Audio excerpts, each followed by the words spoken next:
Hi Vampires, how you going? I am coming back with an episode that somebody may really find helpful, and that is how to choose a vehicle for semi-permanent or full-time vehicle nomadic life. Okay, so this doesn't apply for camping for the weekends and things like that. This is for sort of long-term travel and the considerations that you have to make before you buy your vehicle. So I thought I would do a vlog and basically lay all the cards on the table and let you decide from that, or help you decide from that, or hopefully anyway, what type of vehicle you're considering. So the most essential thing is the questions that you need to ask. So there's three really that are most important. One is how many people there is. Number two is what is your wish list? What are your deciding factors, so what do you have to have and what do you not have to have? And the third one, which is probably the most predominant, is how do you want to travel? Sorry, there's obstacles. How do you want to travel? Do you go and park up for 3 or 4 days and stay in one place and then roam around, or do you go to place and place day and day? Or do you want like that freedom, to be able to detach and then go off-road or whatever? So there's so many different things, but the most important one is actually how you choose to travel. So you really need to take that one in a big consideration, because that is a game changer. Okay, let's get on with it.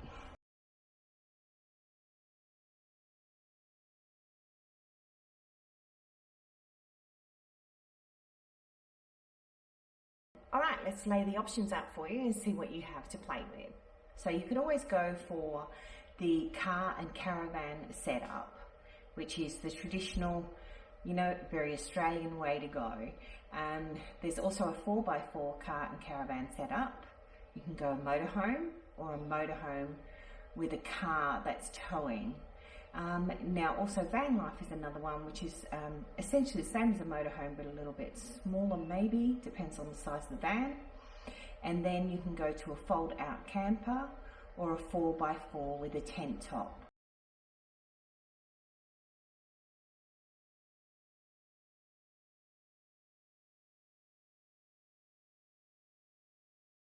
So the thing I'm going to do here is take out the 4x4 option, because it's super easy and you only have two to decide from, which is the 4x4 car caravan or a rooftop tent or something like that.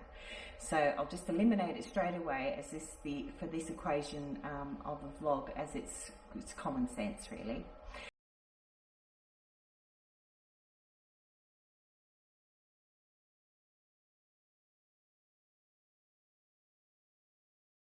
So another elimination that can be done super easy also is if you are a solo female traveller.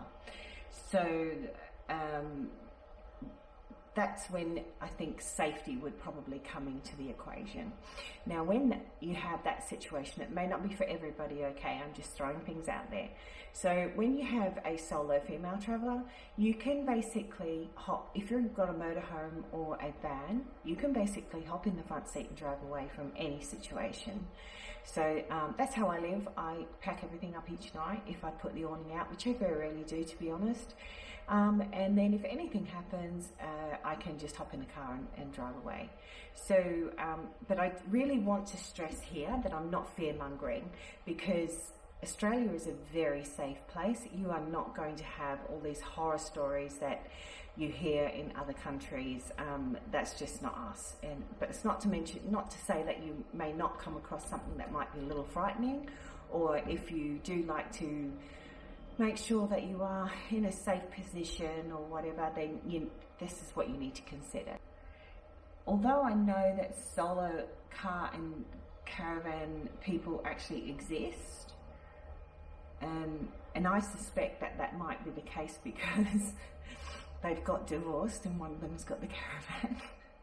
If you've ever watched a couple reverse up a caravan, one directing and one driving, honestly, it can be the most fluid motion, or it can be an absolute cluster. Like they're screaming and yelling and they're back and forth. It's just comical. and I don't mean that in a nasty way, but it is actually rather entertaining. So I think if you're a solo traveller, depending on your competency and your comfortability, is that the word? Is that a word? Then I wouldn't actually choose the car caravan option. There's a lot more things at play. You lose all your safety. You do get a bit of freedom.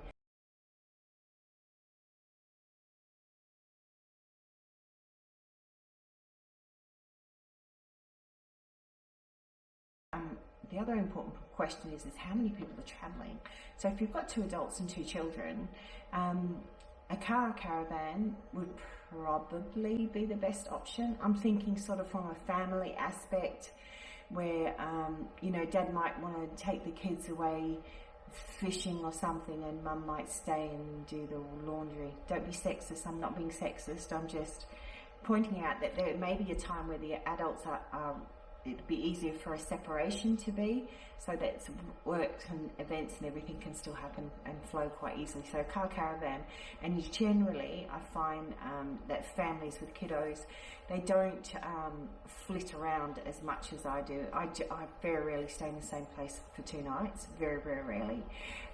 Whereas I think families, they go to one destination and stay for a little while and then venture off from there. So I'm talking about big laps, okay, not holiday weekends, which is what they do as well. But in a big lap situation, they may go to a town and filter off each day or so, and then move next week and do a lot of driving that way. So, but that could also happen in a motorhome. 2 and 2 would be quite comfortable.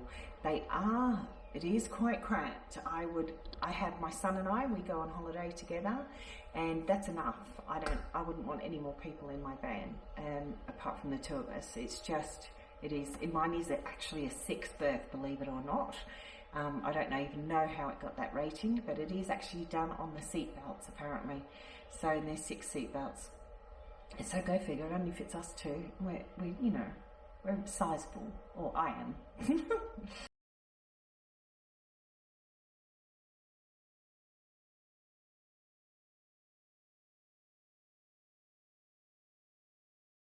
If you're a couple or a solo, then you may want to consider a motorhome or not a camper van. I think they're called camper van, van life, like a Mercedes Sprinter sort of thing.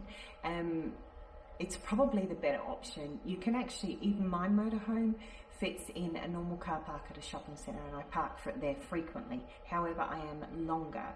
So I'm, I think, 7.1 metres long, and basically I back up into the car park and my butt of my motorhome hangs over, so that metre. So by the time my back wheels hit the curb, I'm actually already in a nice comfortable spot in a normal car park. So you can do that with the van and the motorhome. And even if you can't get in a normal spot, you can go on a sort of drive-through spot, where you have the 2 front and back. So it is totally doable to get your groceries or to go wherever. And they're a lot more versatile and a lot more travelable, I suppose, than a car with a caravan. Yeah, so I think if you're a solo and maybe with like a baby or something like that, a van life or little toddler or something, a van life or motorhome life would be much easier. Now bear in mind, if you did want to take a vehicle with you, a tiny little putt-putt, you can tow it on the back of your motorhome, and you probably wouldn't get the drag because the motorhomes are much bigger, and I think the slipstream wouldn't really add too much to your fuel.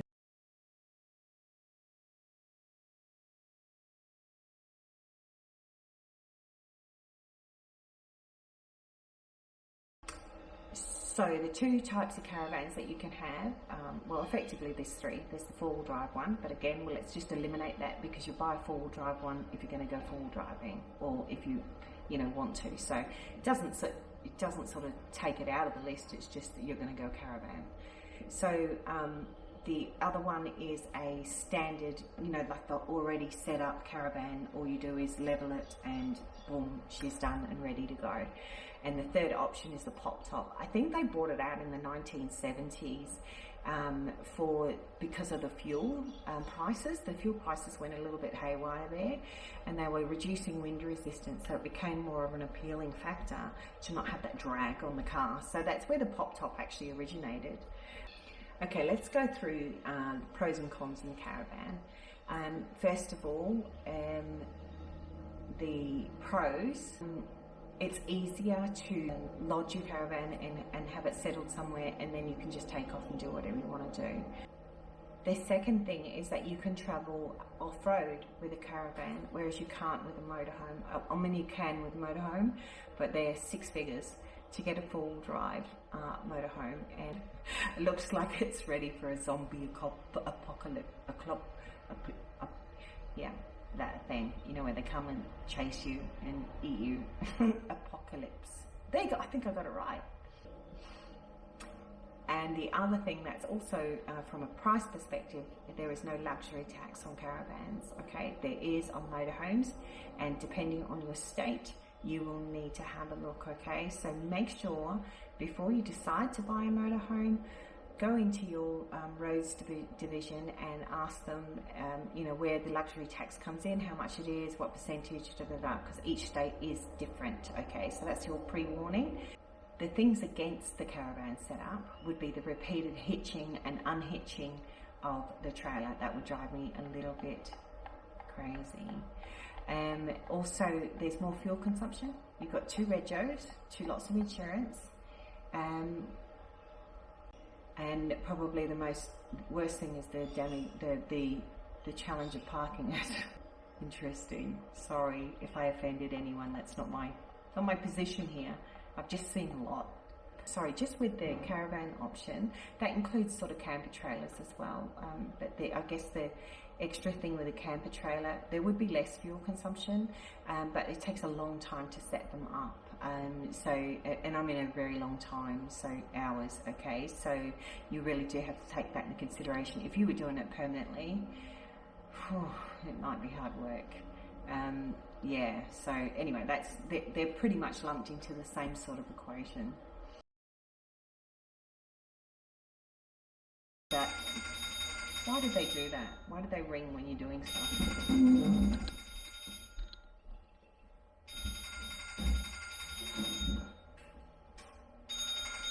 Hello? Hello?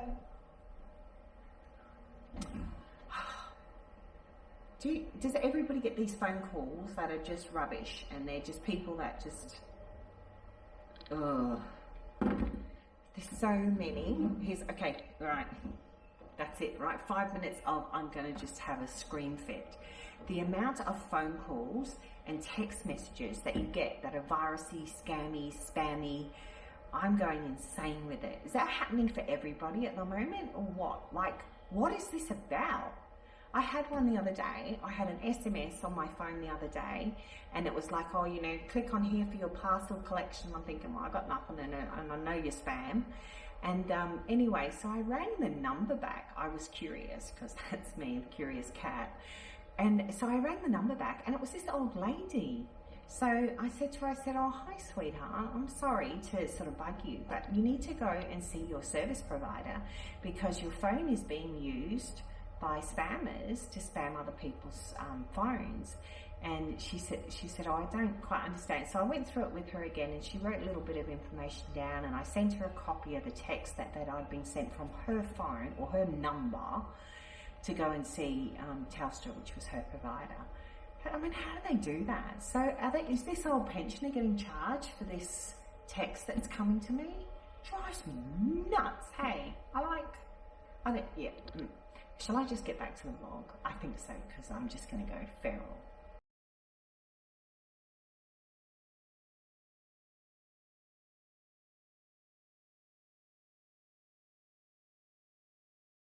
Okay, next we're going to talk about motorhomes and vans.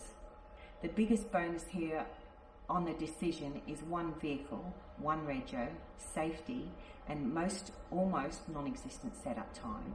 So it takes way less fuel than towing a van. And be aware though, one thing a lot of people don't consider is a luxury tax, which I just spoke to you about a second ago. So just bear in mind that one, okay, in case you've jumped ahead to the motorhome section of this video. One of the other benefits, I think, is motorhomes, and I could be talking out of turn here, but I don't think so. They are better built. They're more sturdy, and as I said, you've got a fuel consumption issue, which is a huge thing. You take everything with you wherever you go, and that for me has been a really good one, because it allows for like full spontaneity. You know, you're like, oh my gosh, look at that beach. Oh, now I want to go for a swim. I've got everything I need. Everything, you know, my shower, my bathers, my towels, everything is with me. Safety, obviously, as we talked about before. I can just hop down out of bed, jump in the driver's seat and drive away. Okay, so the cons are basically the motorhome generally is more expensive than a caravan, but it's less expensive than a caravan and a car. So, and that's what people don't take in equation. The other thing is you don't have a separate vehicle, but that can happen. As I said to you before, you can put a tow hitch on, drag a small, you know, Suzuki Swift or something like that. So,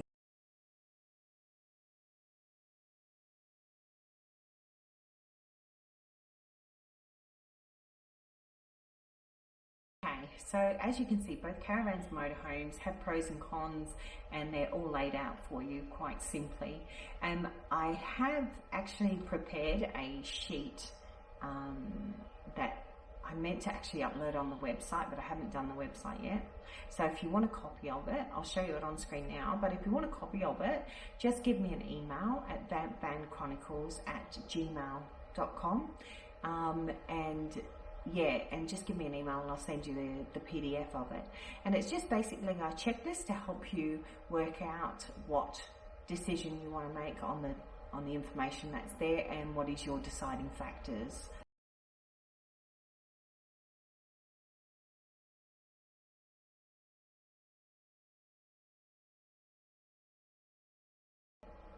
Okay, now let's go through the statistics from the government website on caravans, and I think it's called caravanstats.com.au. Like, seriously, you need to hear this list. I'll write it up for you so it gets its full impact. So as at the 31st of January 2020, there were 741,443 caravans and motorhomes registered in Australia. 669,000 were caravans and 72,000 were motorhomes. So that's a bit of a displacement, isn't it? Anyway, an increase from 2019 of 4.2%, and I was actually really quite confused with that percentage, because I thought, well, COVID, everybody's camping, etc., etc. But you know what it is that people were riding the wave of the price hike, and they were selling their old caravans if they didn't want to travel, and people had to take those options, because to order a new one, you could be waiting a year to get a brand new caravan. So I think that's what explains that just minor 4% increase. I can tell you one thing, when I was in Tasmania, it was absolutely chockers full of motorhomes, caravans, vans, all sorts there, and it's quite an equal split. Actually, you see a lot more motorhomes over there, but I think that's what they hire mostly. So yeah. Okay, caravans. Average weight of a caravan is 1 to 1.5 tons. That was lower than I thought. I thought it would be about 3. And then Bundaberg, Queensland, is the largest growing caravan weight range of 2 to 3 tons. There you go, some fun facts. Motorhomes are 69% diesel. The average age of motorhomes now is 17 years, which is pretty interesting. And the average weight is on the standard driver's license, which is the 3 to 4.5 ton weight range. If you go over a 4.5 ton weight range in a motorhome, you will need to get a, what do they call it? HR, that's heavy vehicle, medium vehicle, light LR. I think it's a lightweight vehicle. I'll put it on the screen. I'm sorry, I can't remember offhand. Okay, now here's some shocking facts. All right, I'm not making this up. The links are in the description below. They are government regulated facts, right? 50% of caravans and motorhomes are overweight and therefore uninsured if you have a weight related problem. as in not like me weight related problem. I mean like a weight accident, an accident that's caused by you or your van being overweight or your motorhome being overweight. 50% of you are driving around with a vehicle that is too heavy. I know. I'm going to do a vlog on GBM and GCM so you can all understand exactly what it all means and how to fix the problems and where to go, etc. Okay? But not today. 80, not 18, 80% of Caravan's major accidents are full and total loss. You shocked? I'm shocked. 91% of those 80% are from fishtails and swaying. So when you're actually going too fast, I think that's what it is, where you lose control of the van and it just does this whole thing, and then it does like a helicopter crashing spastic chicken dance and ends up in just like shattered pieces all over the road. So yeah, that is some serious stuff. And that is actually, I think, driver error. Unless you have a burst tire or something, I don't know. But 24% of car and caravan, RV and caravan accidents are from hitting stationary objects. Guilty. Well, they didn't claim. I didn't claim because I can fix the problem myself. But I need to explain this so you don't think I'm a complete moron. I was parking on the side of the road in Tasmania, and in Tasmania the roads go like that so that the drainage of the water can go off.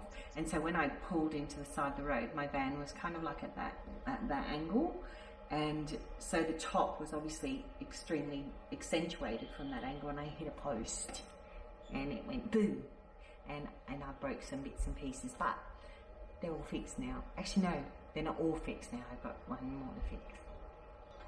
And 30% of caravan claims are driver error. 30%. That's a lot, people. That really is a lot. Okay, top 7 reasons they say for accidents. Fatigue, overspeeding. Oddly though, somebody explained this to me. Oddly, the statistics say 96.5 kilometers an hour is the top speed for a caravan. What? Where did that come from? How can you do 96.5? Oh, I'm sorry, officer, I was doing 97. What do you get, half a kilometre over? I don't know. Sounds like a government indicted amount to me. Yeah, pass. Okay, what's the next thing?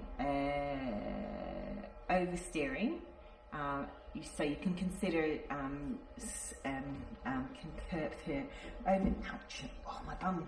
oversteering. So you can consider something like a flex steer on the van, so that'll correct that for you. Fishtail and snaking, you can fit a stabilizer to correct that situation or to help that situation. Overweight, as I said, 50% of us are overweight, myself included, by the way. My van, okay, don't be rude, people. And then, I like this one, overestimating the driver's ability. What does that mean? Does somebody sit there and say, dude, you're not good. No, you're not, you don't pass. No. Yeah, and the other one, which I didn't know, like, and I come from a family of mechanics, or my brother is a mechanic, and I didn't know this, that tyres actually have an expiration date. Did you know that? It's actually written on your tyre. So tyres are also the issue. So if they haven't kept up with tyre maintenance, or they're bald or old or are not inflated properly, yeah, there you go. That's one of the 7 reasons, the top 7 reasons for accidents. So that's interesting. I think that about ends our vlog. Yeah, stay tuned for the next one, and we will go through. We're actually going to start the solar series. I actually filmed it yesterday, the first part, and that will tell you basically how a solar system works. Now, what I'm doing is basically just taking you through the steps in a more simple explanation, so you can understand what's going on in your van and how you can actually even build it. Okay, so we can go through all of those situations for you one by one in each vlog. Okay, so look forward to that. If you liked this video, please press the like button. Subscribe would be wonderful if you haven't done so already, and yeah, share. Thanks guys, I'll see you next week.